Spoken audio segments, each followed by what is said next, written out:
the United Nations, they declared that we should have the year. So they declared that the year should be the International Year of Plant Health, because they think the disease for plants, the plant disease is much severe than their expectation. So they think by 2050 year, we should increase the yield by 60%. And some scientists mentioned 50%. So no matter 50 or 60, this indicates we should increase the 50 to 60% of the yield because of the increase of populations and also the increase of disease and a lot of pollution to the environment from the industry.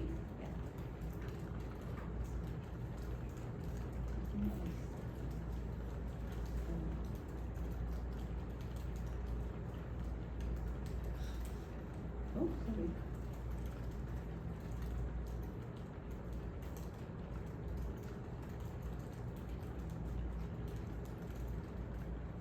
Okay.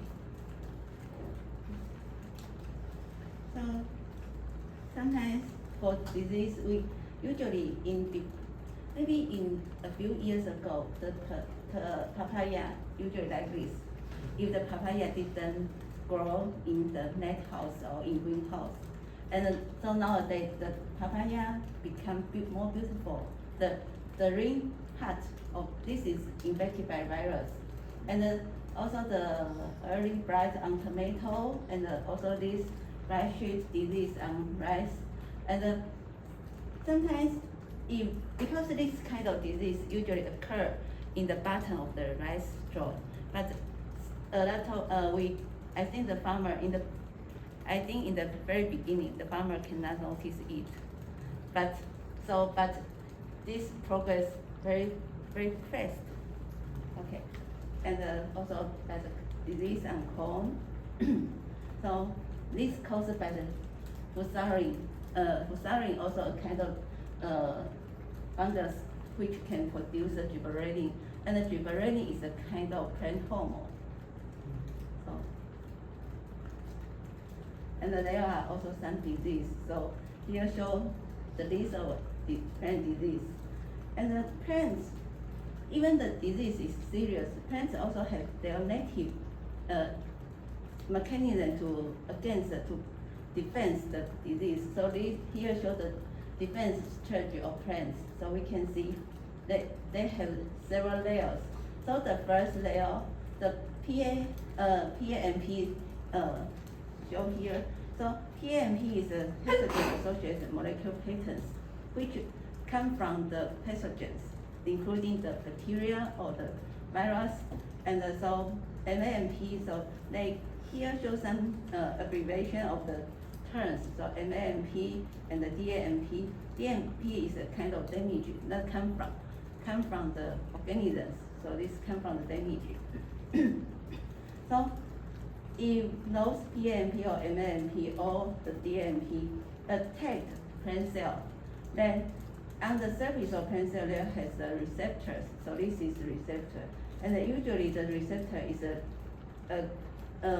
kinase like a protein. So we call this the RLKS receptor like a protein, a kinase. So the receptor sends the PAMP, the signal. So it initiates a series of signaling. So the signaling can cause the PTI. So PTI is a test of PAMP trigger immunity. So PTI is the PAMP trigger immunity. So here the MAMP PAMP can induce can bind to the receptor and induce the PTI. So for example, FLG22 is a kind of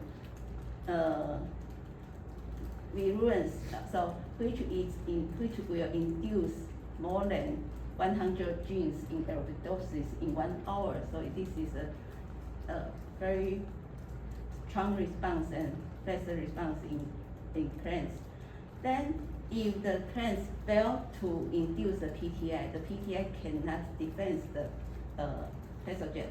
So this become the a kind of sustainability. So we call this ETS. Why? Because pathogen sometimes they will also produce some effectors, and these effectors can destroy the PTI. Because I think now you are in the Department of Plant Pathology, right? Maybe Louis, do you have the lecture for the plant pathology? Not really. Not really. I think if really this course is probably plant pathology. Oh. Yeah, because agronomy doesn't focus in disease. Okay. So I will introduce, because this figure is very important for the study of how to enhance the plant, the defense on the plant disease. Yeah.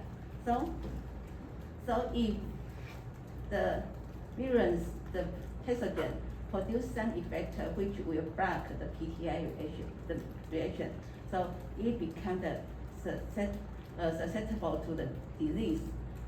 Then they will try to go to the beginning.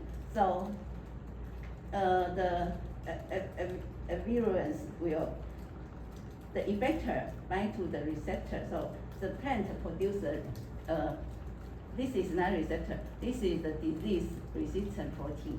So the R protein, then which will bind to the effector and will induce the ETI again. Effector trigger immunity. So if fail to defense, they will go to here again to induce another ETI response again. So finally, the plant immunity or susceptibility is the PTI minus ETS, because this is susceptible, and plus the ETI.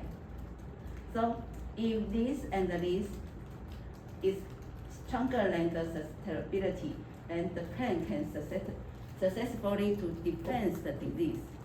Okay. If lower than the ETS, the plant will get the disease.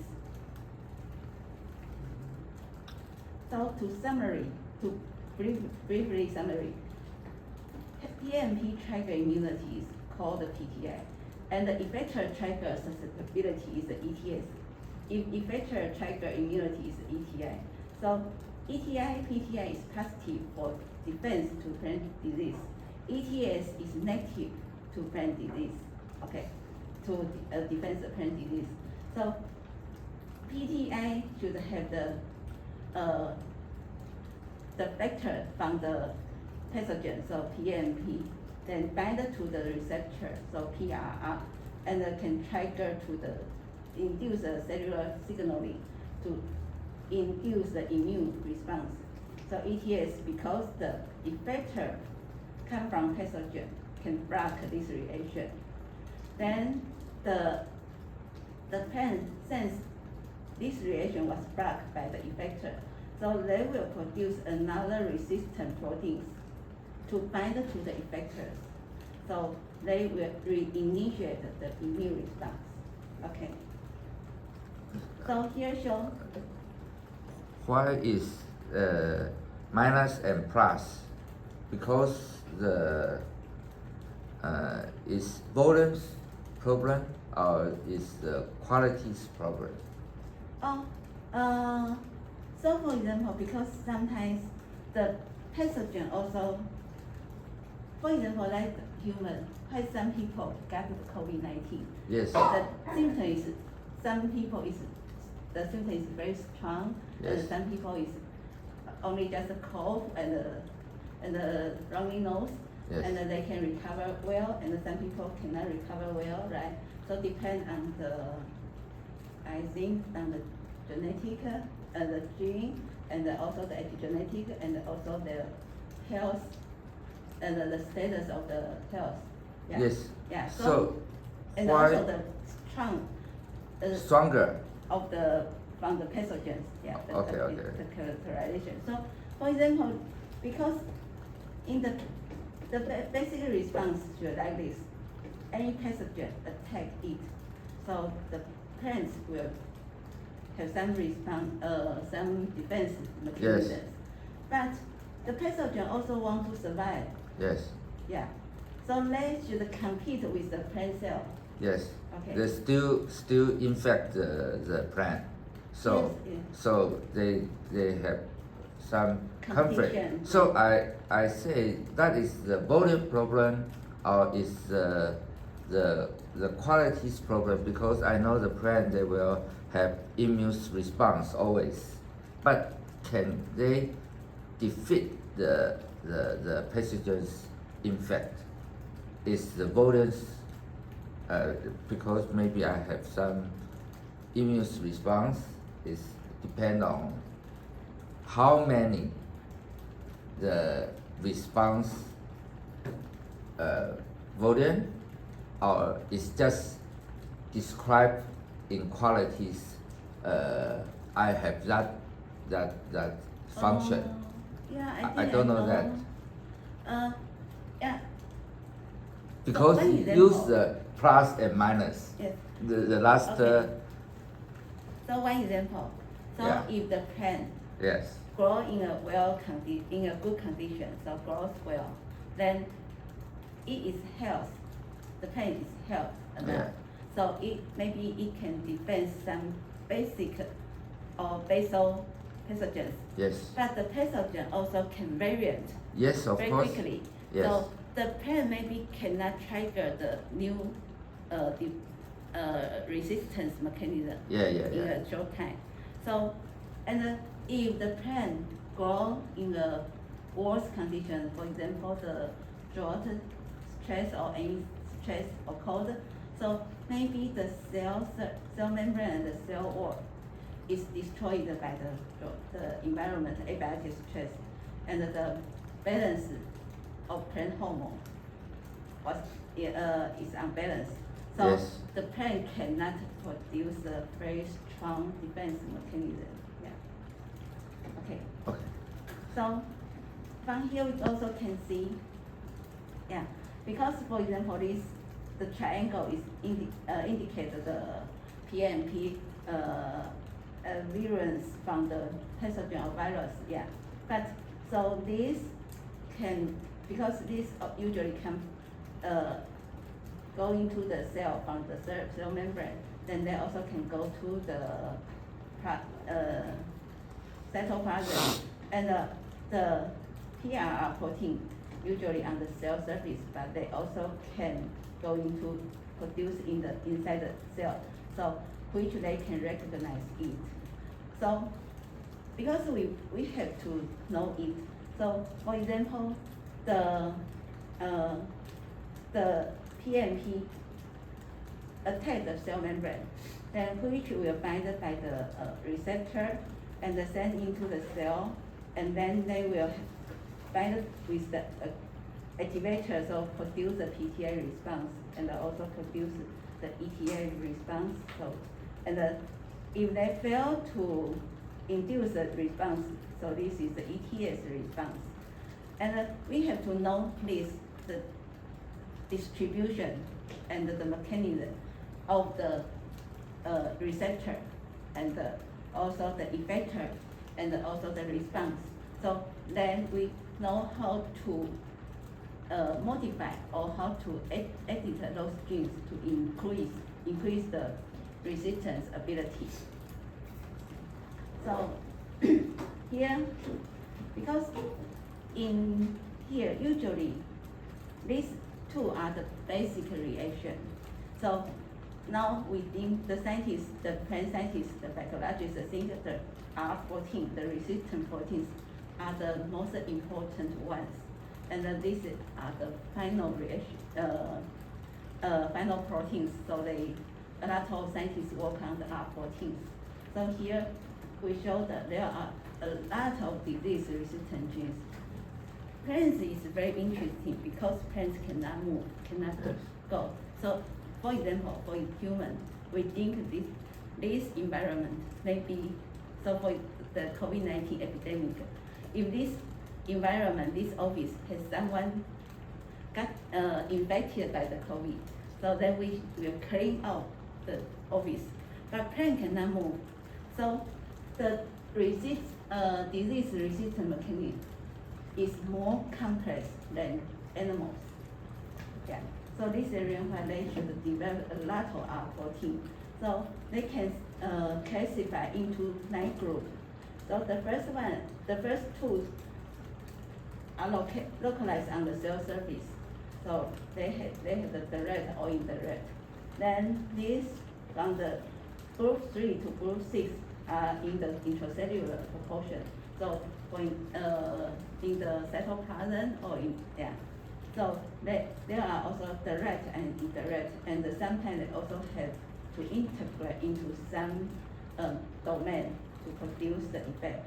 And the number 6 is a kind of executor, so-called executor because the R14 will induce a lot of genes, induce the expression of a lot of genes. And the number 7 to number 9, they play the role for the response. So they can have the active or passive mediated of the stability or reprogram. So the first one, MES HM1 was the first cloned R gene, and this is around 30 years ago. So then after that, so in the beginning HM1, and because at that time the genome sequence are not done. So we don't have the sequence information, we don't have the gene information. So in that time, if a scientist want to clone one gene, maybe they should take around 3 to 5 years. But in nowadays, if we want to clone a gene, maybe only few months, only 1 to 3 months we can clone one gene. Because we just clone and we do the sequencing and we can pass to the database, so we can know the predict function. So we can use the in silico analysis. We also can use the lab information. Yeah. So after that, the clone and the study for the R14 increase rapidly. So here they find many R genes, so including the recognition of pathogen-derived effectors. So as we showed, the R14 can recognize the effector and can initiate the effector trigger immunity and can produce the hypersensitive response. The hypersensitive response is sometimes it's good for plants because the pathogen attack the leaf. They have to produce the hypersensitive response and to destroy a small region of the cells, of the plant cells. Then they can retrieve the pathogen in that region. So the pathogen cannot spread out to the other cell. So here show they do the so here is the study for the R genes. So we can see most of the around more than 60% of the cloned R gene encode the nuclear binding domain and the leucine repeat. So we call this is the NLRS, NBNLRS. And here show the pattern for them, and most of them are this one.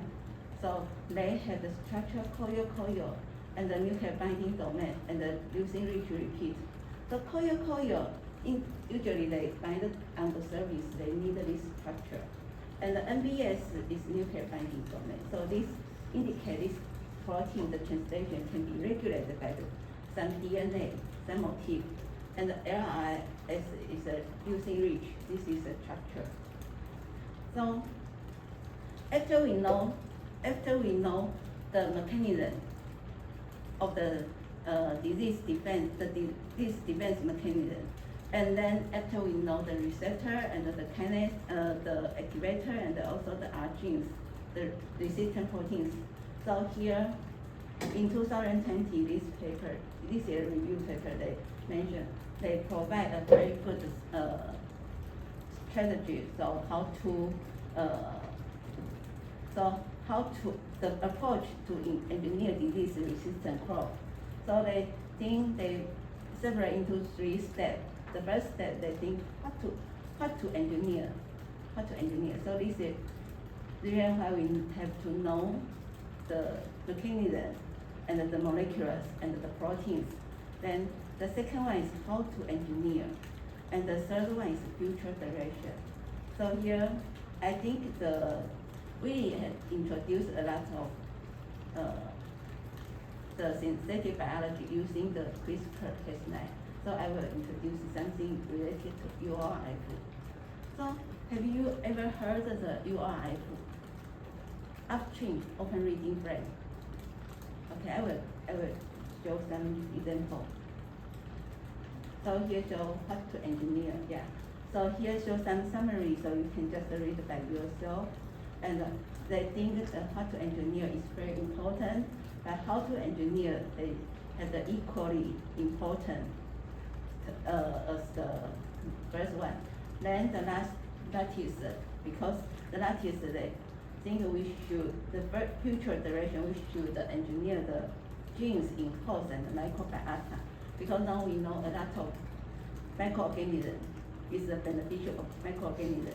So which is, so for animal, for human, also has the beneficial bacteria for human. And for plant, there are also a lot of beneficial microorganisms.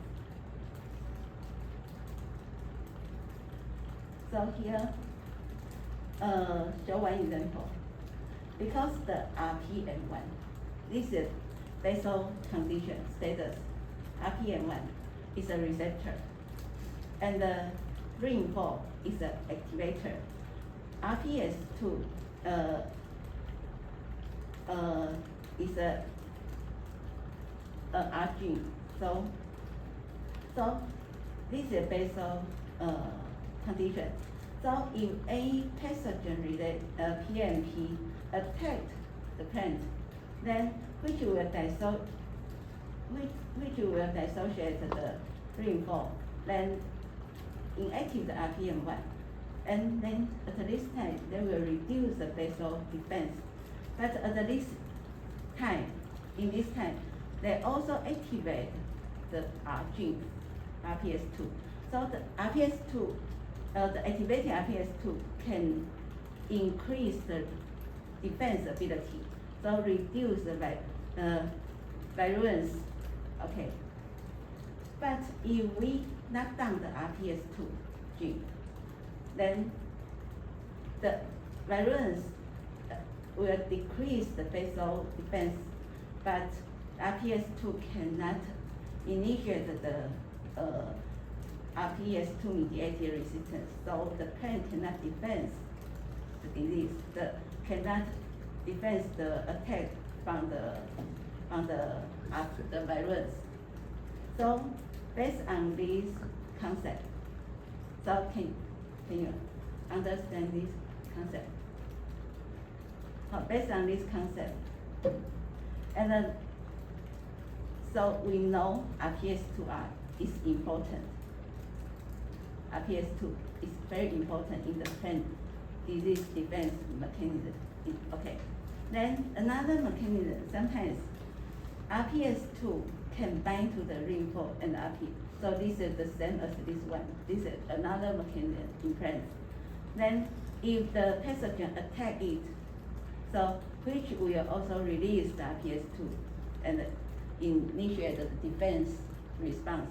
So this is similar to this one. And another mechanism, the RPS2 and this complex will, the ring 4 will be phosphorylated by the pathogen attack.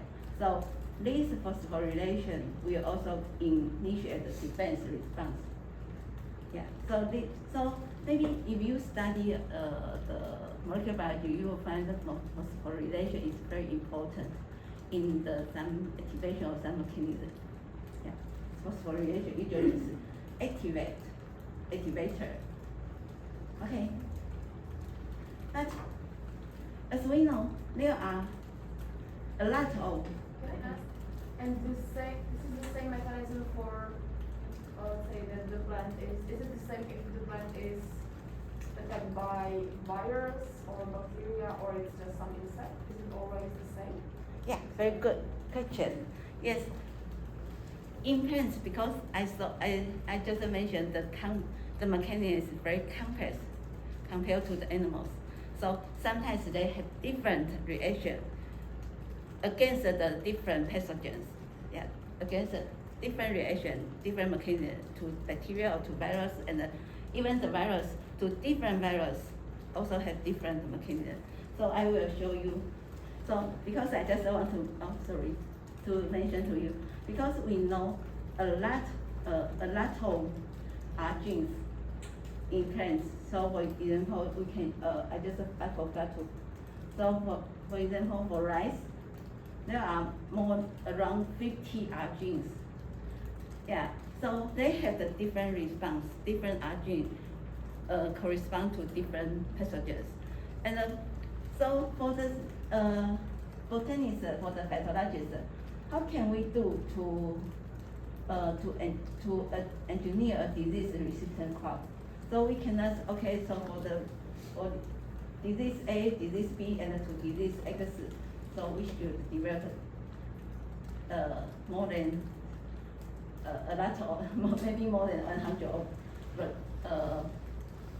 the disease-resistant crops. So here, they also, this group, they developed a system, so they use decoys to expand the recognition specified of plant disease-resistant protein. So they try to treat the plants, that they can use the same mechanism to fight to various of pathogens. So here, because they think the RPS is a kind of protein, then which they needed the activator from the PBS1.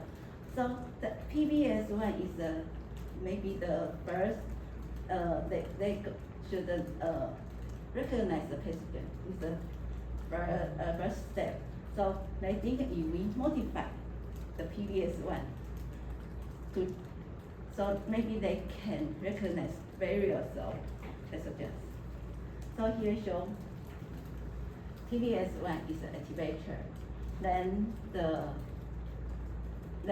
RPS5 is the R proteins. So when the pathogen attack, it will be recognized by the PBS1. So then PBS1, as I show here, the phosphorylation. So the PBS1 will be phosphorylated and cleavage into two parts. So one part, half of this with the phosphorylation will bind to the RPS5, the R14, the activator bind to it. Then it will initiate the plant defense receptors. And another, so this is, they recognize the PHB virus. So this is PPHB virus. And this one is RPT2 virus.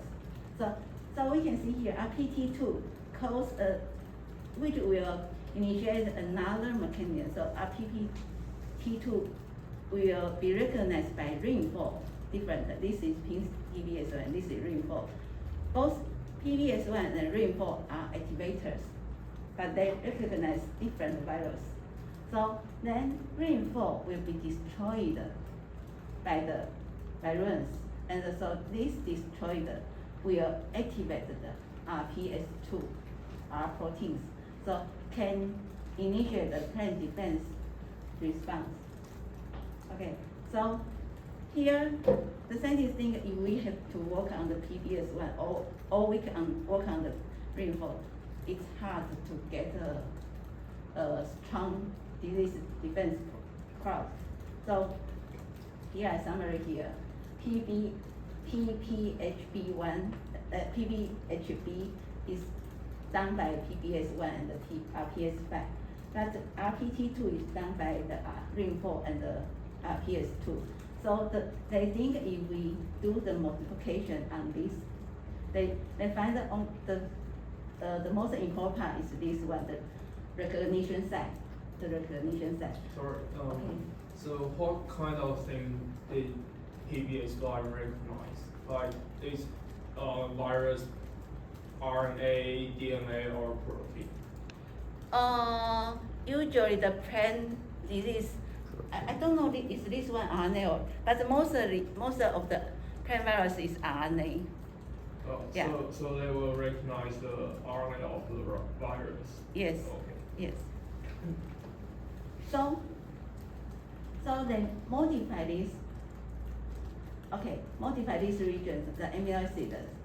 Then the Ring4 can be replaced by the PBS1 modified, and which is similar to the RCS. They had the recognition site as RCS2. So in here, if the RPS5 and the BBS1, so it treated with by the RPT2, this, so it can cause the response, hypersensitive response. Yeah, the hypersensitive, so a localized cell death response is a kind of hypersensitive response, and this is a kind of protective response for plants, because plant can restrict the virulence in a restricted region to prevent the disease spread. So if the activator can recognize the pathogen, so they will produce the hypersensitive response here. So this one, they didn't treat with the pathogen, they just treat with the saline or the buffer, so they didn't cause a response. And this one, they do some mutation on the pathogen, so pathogen RNA, so the pathogen also cannot cause a response here. And this one, so the PBS1 and the RPS5, with this treat with the RPT2, which cannot cause a response. So, and then only this one, the RPS5 and the PBS1 with the original PPHB can cause a hypersensitive response. So they demonstrate if they did the modification on the activator, on the recognition side of the activator, which can let them recognize different pathogens. So here show that only these two can have the hypersensitive response, and they also can find the cleavage protein here. So they do the further demonstration. So they use the Ring4. Here I show Ring4 and the RPS2. They do the both knock out of this. They knock out both genes in these plants. So for the wild type, they treat with this kind of pathogens, which can cause the hypersensitive response. But for this one, because the R14 and the activator, both the R14 and the activator are not done, so they cannot have the response. But if they transform the modify the PBS1 and also the modify PBS1 into here, because RPS5 is in the plant, they have the endogenous of the RPS5, but they knock down the RPS2, the Ring4. So here they have to introduce the modified PBS1, so they can cause the hyper response HR reaction in plants. It indicates even we knock down this Ring4 and RPS2, so both the activator and the RG were not done. But we introduced this modify of this one into plants. So the activator can recognize the disease. Then they also can induce the RPS5 gene. So they can have the normal HR reaction response. So here they demonstrate that if we only introduce this gene into plants, they can have the same similar defense mechanism, can produce the same or similar defense mechanisms. So here they show they inoculate this pathogen. Here they also inoculate another pathogen, which indicate they can defend to both pathogens. Do you know why? Why they can, this transgenic parent can produce, against the two different pathogens.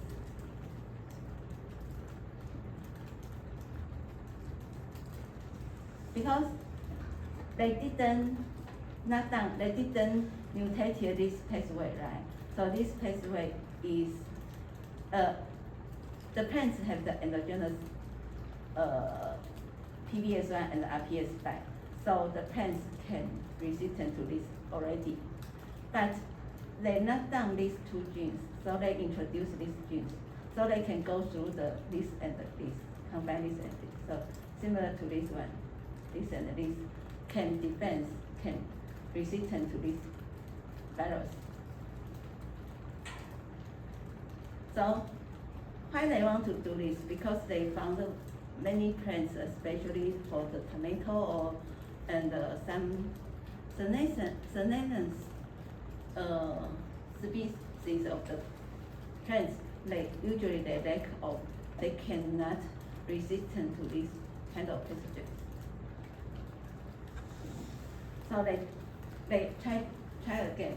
So they modify this recognition site into this is the virus usually attack the tobacco. So they find that this also can cause a response. And here, this is wild type. And this is, they introduce this activator into the aerodosis. And they treat it with the TEV virus. So for the wild type, they cannot produce a HR response. So they cannot retrieve the pathogen in the restricted region. So the virus can spread out. So because they fuse the GLP, so if the virus in the virus, so if the virus spread out, we can see the fluorescence, the GLP fluorescence signal. But because they inoculated the pathogen here, so we can see the pathogen was restricted in the restricted region. Yeah. So in here, they successfully demonstrate they can do the modification only on the activator side, activation recognition side. So they can prevent the various pathogens from the tomato and from the tobacco. Yeah. And all of those mechanisms will work in the aerodosis. So this is a feasible mechanism. So another approach. Okay. Do you need to take a break? No, so we can keep continuing. Okay. So another approach, because this one they try to modify the recognition site. So and this can be done by CRISPR-Cas9. And also done by the traditional point mutation. Have you ever done the point mutation in your, okay. So for example, point mutation, we can do the back-to-back cloning. And we can replace one fragment and also can replace one amino acid. Can mutate only one amino acid and can replace a small string of the amino acid. So, and then here they show another, because the mechanism in another NPR1 is, so NPR1 is a non-expressor of pathogen is related genes, so we call this NPR1. And this is the master regulator of the this salicylic acid. Salicylic acid is a kind of plant hormone. So, so do you know the plant hormone? Right. So, because for example, the gibberellin and the abscisic acid, the ABA, GAABA, and the ethylene, ET, and the SA, and the JA. So usually SA and the JA is the major two hormones associated with the disease defense system, and the SA is, I think, is the most important one in the disease resistance. So sometimes if the plants recognize, they sense the pathogen, so they will induce the PTI and the ETI and also the ETS response. Then after that, they will induce the SA production, so which will produce a systemic acquired resistance. So we call this is SAR. So NPR1 controlled around more than 90% of the SAR reaction. So here we can see the NPR1 here in the resting state, it will form a complex with the NPR4 and the Qlin 3. Then this is the ubiquitination. So they will produce the ubiquitination. So the NPR1 will be destroyed by this one. So all the NPR1 will be phosphorylated and bind to the transcription factor, and which can inhibit the defense gene. But when the pathogen attack the plant, which will induce the SA, this plant hormone, and so here the NPR1 will be phosphorylated and in different sites. So the SA will dissociate this group from this element. So then they will have the new phosphorylated site. So from the 55, 59 to the 11 and the 15, then it will bind to another gene, the motif of another gene, and then this will turn on the defense genes. And if too much of this complex, which will also bind to the NPR3 and the Qlin 3 to dissociate the NPR1. So this paper, they try to overexpress. So they use the they overexpress this gene NPR1, and they use a native promoter. So they find that if they overexpress gene, so then they can increase the disease resistance. So we just mentioned the NPR1 and NPR3 and Qlin. They will form a complex. So then they will dissociate the NPR1. So the disease activation mechanism cannot be turned on, right? So here, another group, they also found this. So they think if from here, if we knock out the NPR3, then the NPR1 cannot bind with them to form a complex. So NPR1 cannot be degraded by ubiquitination. So here they try to use the CRISPR-Cas9 to knock down the NPR3 because they think the NPR3 is native to the disease defense system. At that time, they also think if they can use the proto-plus transfection.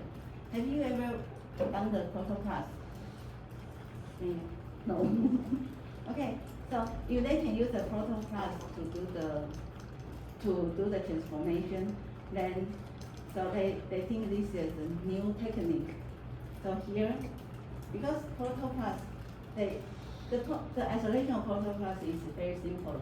Usually we just use the PEG and the maltose to make the osmotic stress. And we will use the cellulose to destroy the cell wall. So the protopath have no cell wall. Then use the cellulose to destroy the cell wall. And then use the osmotic stress to make the protopath has some like small pore on the cell membrane. So after this, they use a lipofectamine. This is a nano particle, and this is a positive charge. And the DNA usually is negative charge. So the DNA, the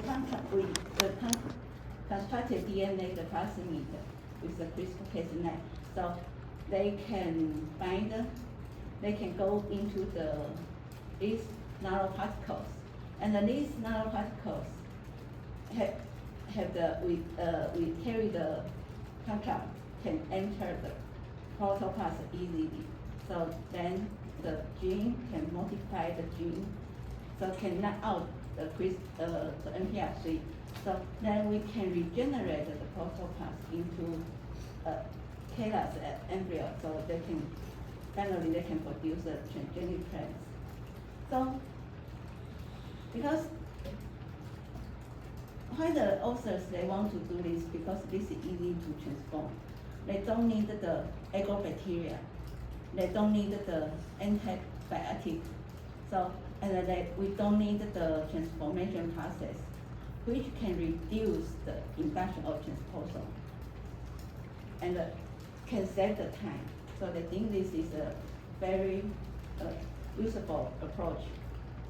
So after the regeneration of the transgenic, so the analyses are the same as before. So we can use the EGFP, we can use the DNA, RNA to validate, to test the transgenic plants.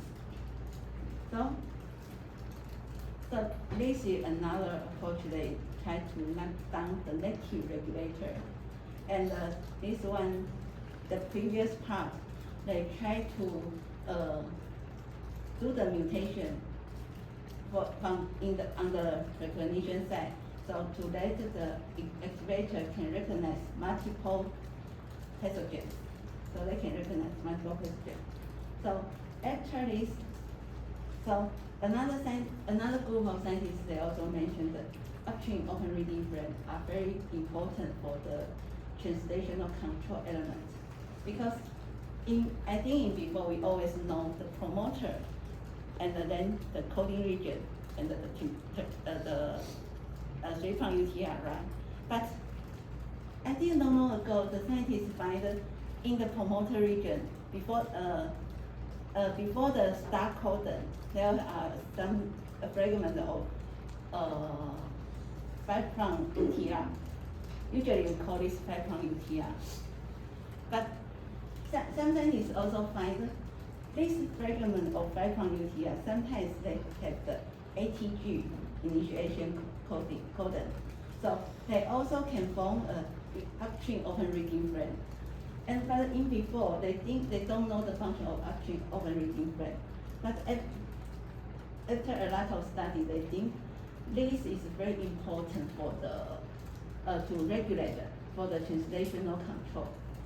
So usually the URF like this, a separated URF and the MORF. So this is a messenger RNA open reading frame. And then sometimes they have some overlapping, and sometimes they have totally overlap. Okay. So, and more than 80% of the URF is like this. So they have separated the open reading frame. So, and how they regulate? In some situations, the URF they don't have. The URF don't have to don't impress so don't have to translate it into the protein. So then the translation of the code MOIF is normally. Then sometimes the UOIF will compete the ribosomal RNA. So the translation of the MOIF will be reduced. And sometimes the UOIF will totally compete the ribosomal RNA. So the MOIF cannot be translated to any protein. Okay. So here also show almost all plants, a lot of plants have the URF. So for example, the maize, tomatoes, they have a lot of, the maize has more than 21,000 of the URF, and also human being also have the URF. And this is a kind of epigenetic regulation because we can find that the DNA sequence are the same, but the different condition, different situation will affect the URF, the translation of URF, the affected the translation between UORF and the MORF. So the balance depends on the environment and your health and any stress. So here use the current, the polyamide as one example. So here there are two, usually they have, some plants have more than one URF. So for example, this gene, there are two URF, the green one and the orange one. And the purple one is the MORF. So the green one and the orange one, this is tiny, this is bigger one. So the lower polyamides participate in the nitrogen and the carbon balance. And so the lower polyamides level, which will inhibit the translation of URF. And which will activate the MORF translation. But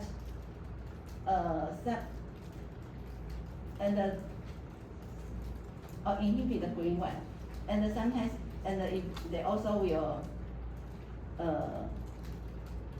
inhibit the green one, so they will promote the orange one, and then which will inhibit the purple one, the MORF translation. So if high polyamide level, which will inhibit this kind of inhibition, and will activate the MORF translation. So the balance depends on the requirement from plants. So here they use this as an example. This is the tobacco. So and the tobacco. So there are two URF. So they call this URF1 and URF2. And so the messenger ORF. So this is the AT. There are 3 ATG start codon here. So if they do the point mutation on the initiation codon, the URF, so they mutated these two, so the URF cannot be translated. Both URF cannot be translated. So here they use the small URF indicate the mutated one. So small URF, this indicate that URF cannot be translated, but the messenger ORF can be translated, so they can produce a hypersensitive response. But here, the capital of the URF indicate the URF can be translated, but the messenger RNA cannot be translated. So this one cannot produce a hypersensitive response. So they use the luciferase and the GFP and the YFP as the reporter gene. So they use all these 3 genes as a reporter. So they find in this gene, if they knock out the URF, the downstream of the messenger open reading frame can be impressed. If the upstream of the URF can depress, then the downstream gene cannot depress. So here they also show the separated, if not out only B, or not out A, so the downstream gene, the equation level of downstream gene are different. Then they also try, because this gene is a disease responsive gene, they also use this gene to do. So if the URF here, this is a native URF, and then this is another gene, so they try to see the relative equation level. So in the normal situation, the relative equation level is just equal. Then if they use the pathogen, treat with the pathogen, then they found the URF, the equation will be knocked down, then the downstream gene will be higher, so the downstream of the receiver gene will be higher, so the relative luciferase to the R luciferase is higher. So they, from this experiment, they know this URI, the translation of this URI will be regulated by the pathogen and by different pathogens. So if this URI can be regulated by different pathogens, they don't have a specific recognition. So this maybe is more useful. So here, they find this is another gene, SNC1. This is disease-related protein. And I think, as we know, if we overexpress or if we induce the disease-resistant gene, constituent the induce the pathogen-related gene, all the abiotic stress-resistant gene, the plant will grow poor, right? Because the plant always think they have the worst they grow in the worst condition, so they will try to go slowly because they want to spare the energy to defend the disease or to defend the environment. And okay, because plants is very interesting. If they sense the environment is not friendly, maybe the environment has the pathogen or the abiotic stress or drought or heat, they will try to go slowly and make the cell wall thickness. So if the cell wall thickness can be served as the first barrier to the pathogen or the environment stress. So for example, under the drought stress, the cell wall will become thickness. They will induce the ABA production and reduce the gibberellin production. So then the plants grow slowly and the cell will become thicker. Then the water cannot be lost. So under the drought condition. And then under the disease condition, the cell will become thicker. The pathogen cannot attack. So this is the first layer of the resistance layer. So in before, the scientists usually always constitutionally overexpress this gene. So then the plants goes like are dull and poor, are very poor. So if we apply this mechanism to crops, to rice or to maize, then the yield will be very lower.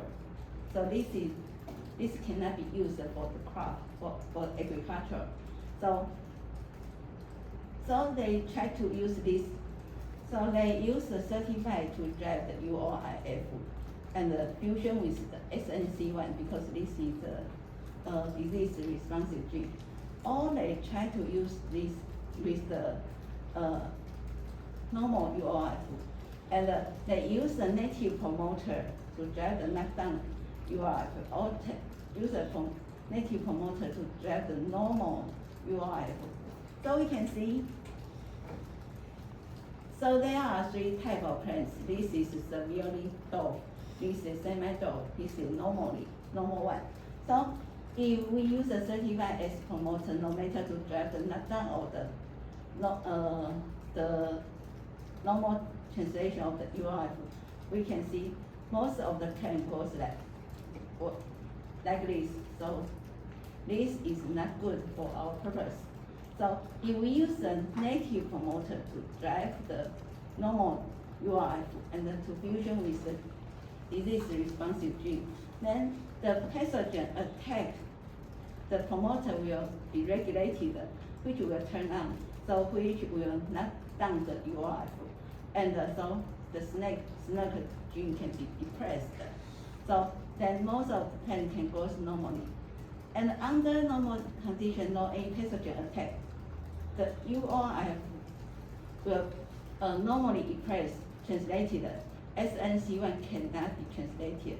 So in the normal condition, the plants can grow normally. Do you know that? Okay, I repeat. So they use a native promoter.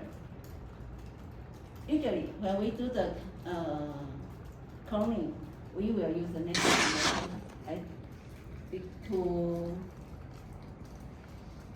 to recapture the normal regulation picture, as the endogenous regulation picture. So they use the native promoter to drive the native URFs fusion with this gene.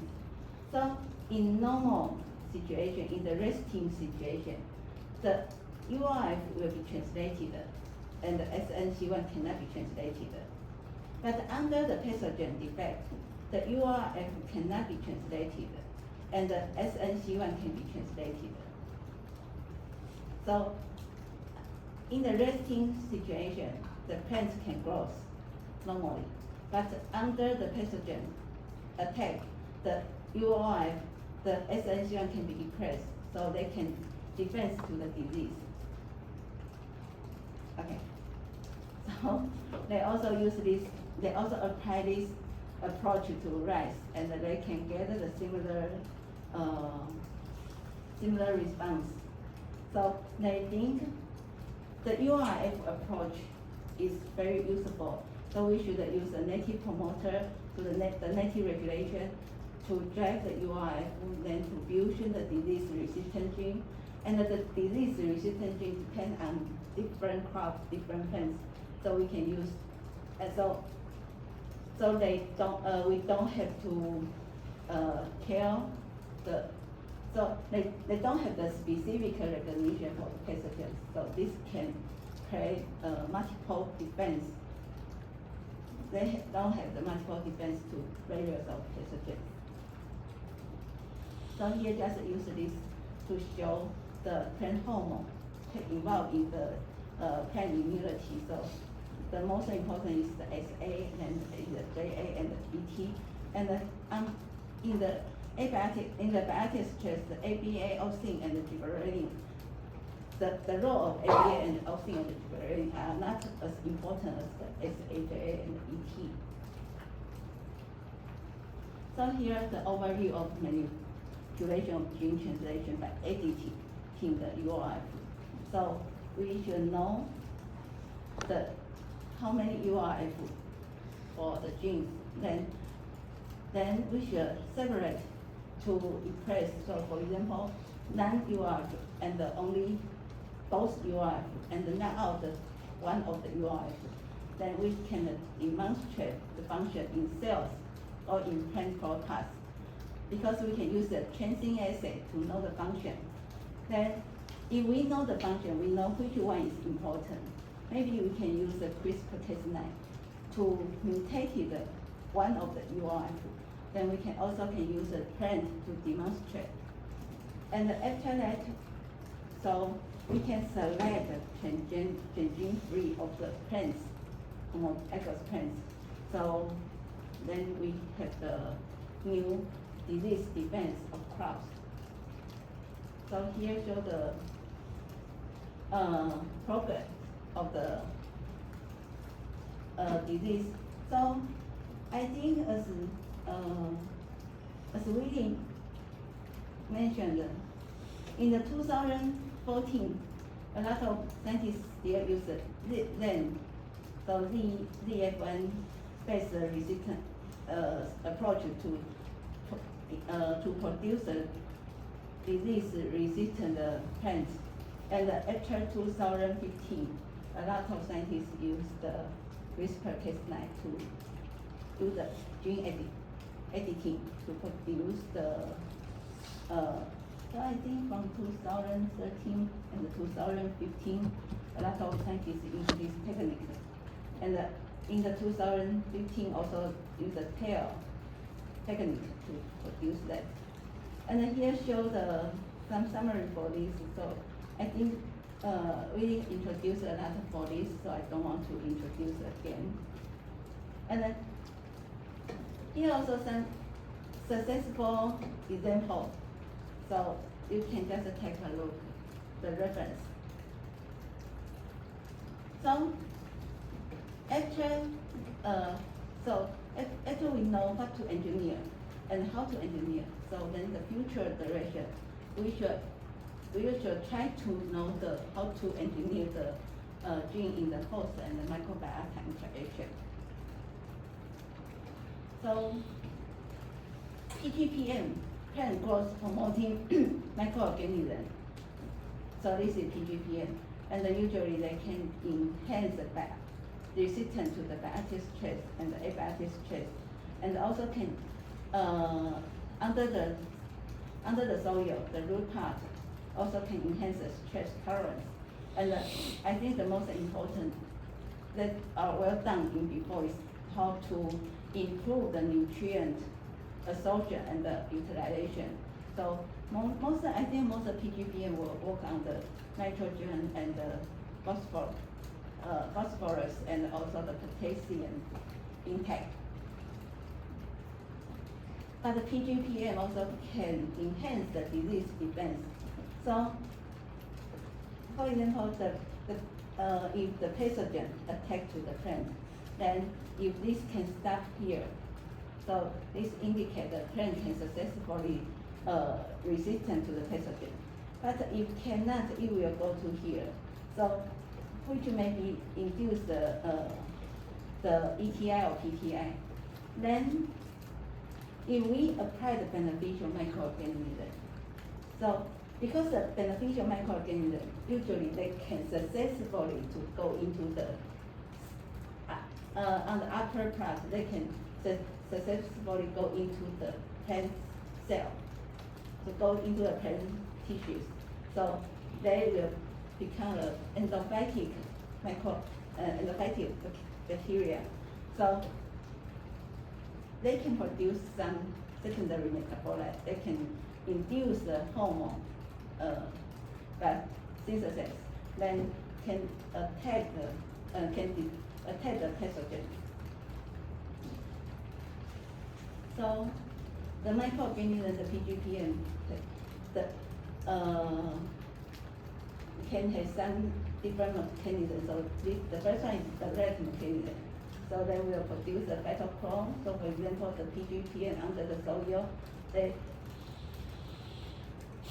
form the symbiotic region, and so they can form the produce goes in the rhizobia, then can produce a plant hormone, or try to improve the acquisition of the nutrient, for example, the phosphor or the nitrogen, and also can, so here can ACC deaminase can enhance the ACC cannot become the ethylene. So in the red, so for example in the red, the PGPM, the beneficial microorganism, can kill another bacteria, the unwanted bacteria, or the disease bacteria. So because they can produce the antibiotic or the lactic enzymes, so can degrade another worse bacteria. Or they can produce a biofilm. Because plants can produce some secondary metabolite and attract the beneficial microorganism to their rhizosphere. Then they will form a biofilm. So can defend the other worse bacteria to go into the rhizosphere room. and sometimes they also enhance the cytophore production, so which can benefit the iron absorption. So this also will be the paper, is a key concept for the paper discussion for this lecture. So because the lecture 7, the paper discussion of lecture 7 will based on this concept. So to summary, the PGPM can can change the endogenous hormone, plant hormone production, and also can produce some plant hormone, and also can enhance, so plant can cause series of response. Here is a summary of the direct or indirect work. And so how to study this? So here plant microbiome, and then we have to study if we treat so if we screen the microorganisms, then we will treat on the plants. So we will know, we will collect the effect and the knowledge from the study. So then we can make the decision and the application to farmers.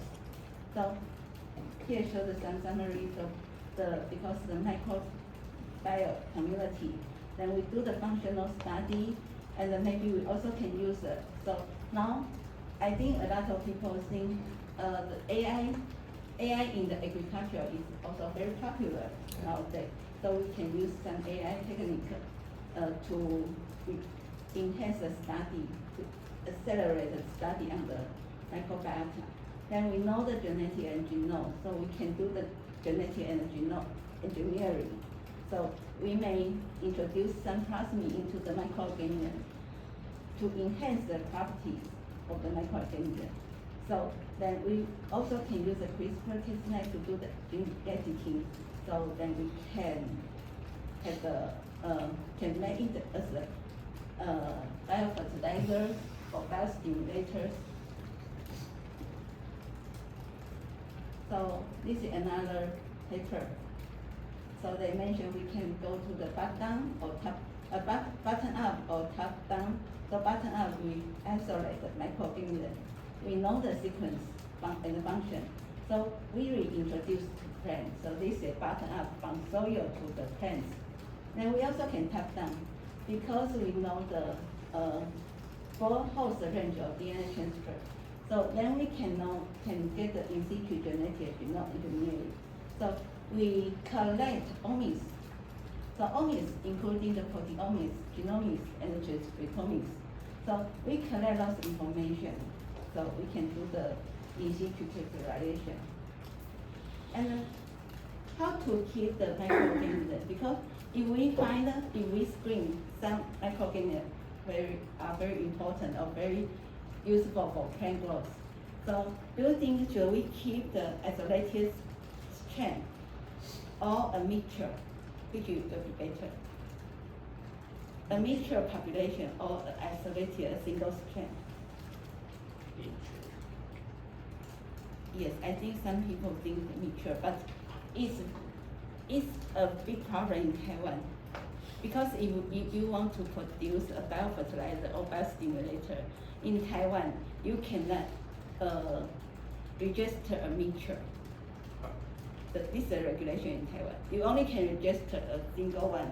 So if you want to register a mixture, including only two or three microorganisms, you should, it takes maybe a couple of years to pass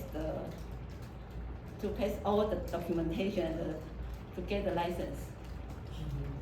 Yeah, to process all of it. And if you only apply single one, it's very easy to get the license. So I think if you are a plant scientist, you will think mixture will be better. So here also they suggest, for example, now you know some plants, some microorganisms can produce a rhizosphere, and maybe it's beneficial to plants. So, but we don't know which are the target microorganisms. So here, they suggest we to collect the soil from here or from here. So a bulk of soil.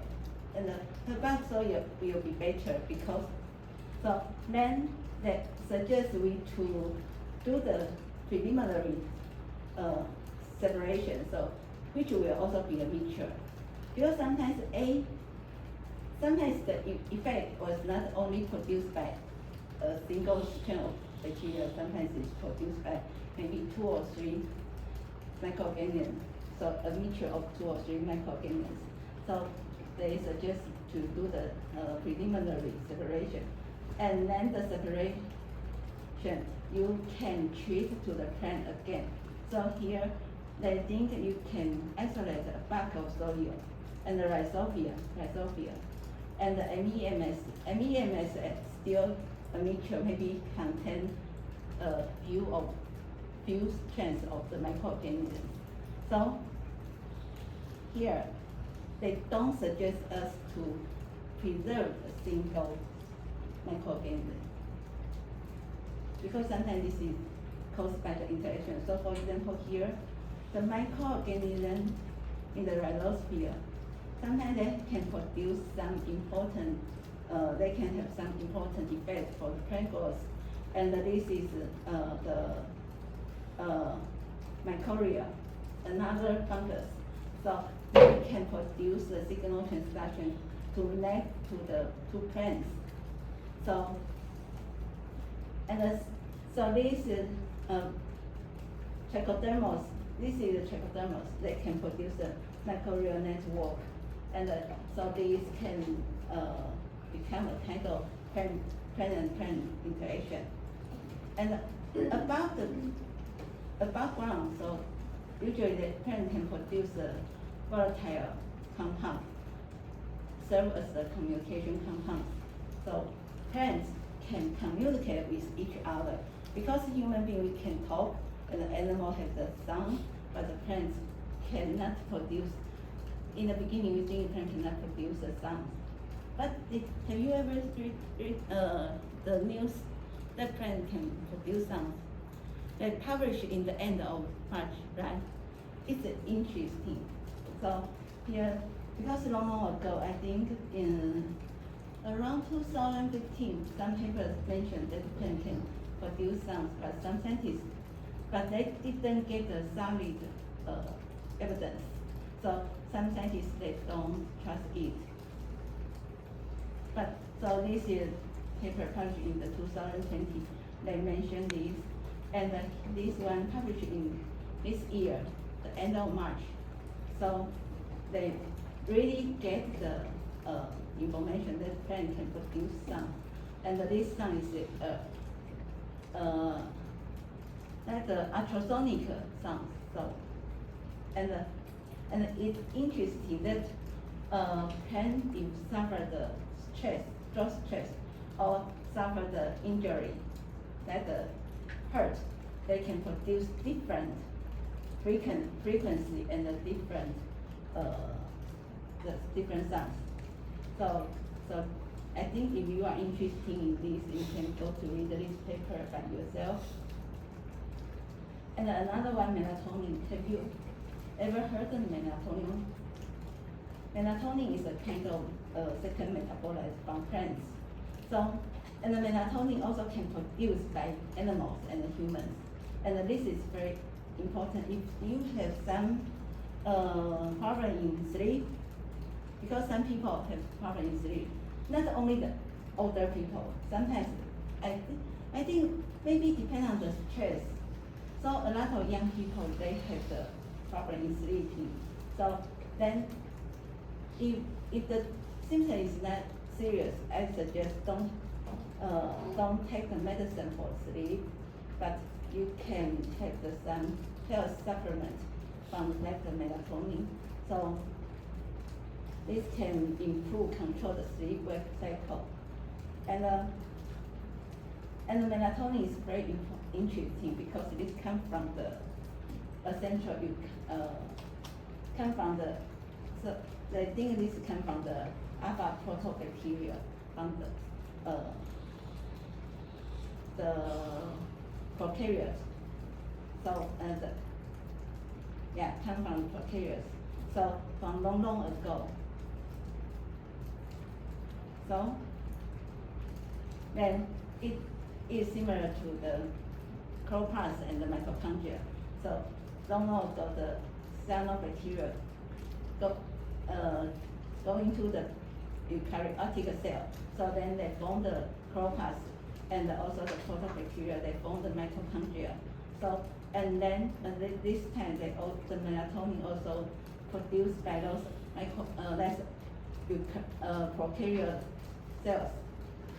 Prokaryote, the organelle from the prokaryote. And after this, after they include the chloroplast and the mitochondria, then they can produce some the MAPK cascades.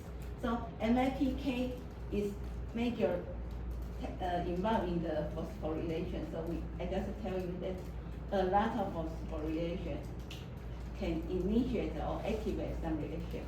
And after that, the cytochromes were produced. So melatonin is very important in the disease response, especially in the systemic the systemic reaction. So, but here, if the plants sense the stress from pathogens, so sometimes they will produce the melatonin. Then the melatonin, the HR response will enhance the HR response. And the HR response will produce the ROS, reactive substance.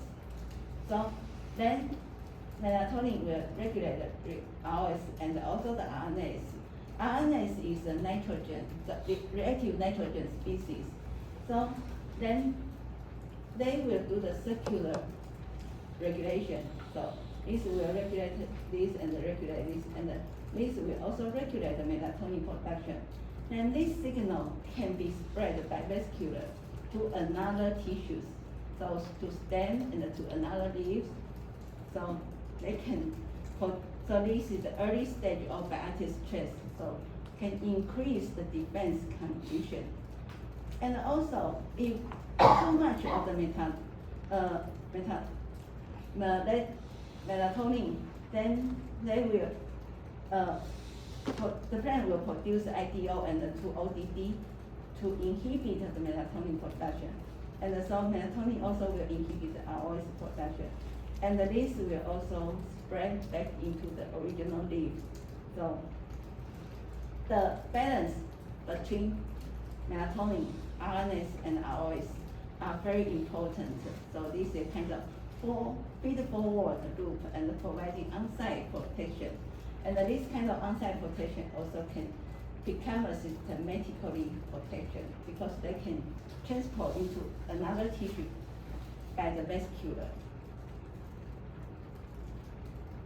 So here, if pathogen, worm, or bacteria attack the plant, produce a stress signal, then this stress signal will transfer into the chloroplast. So the melatonin will be produced in the chloroplast and to produce the melatonin, ROS, and RNase cycle regulation.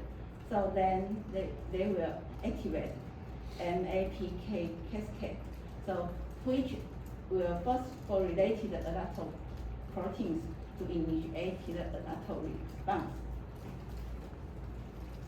So, because after the scientists find the melatonin in plants, so they also find human being also can produce the melatonin, but a lot of people have problem in sleeping. So they try to make the nutrient supplements or even make this as a drug. This also can be made as a drug to treat, to release the problem in sleeping.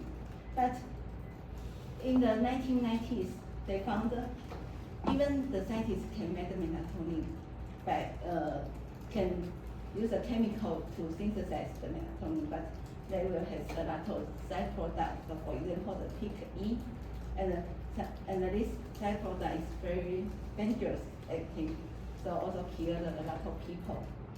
So after that, they think they can extract this from plants.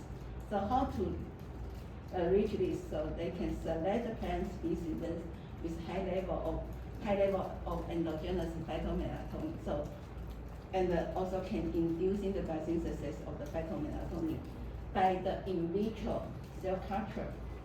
Yeah, so as I mentioned, if the plant suffers stress, they can produce a lot of melatonin. So sometimes they can use the transformation, because if we do the transformation, we will capture the plant cell.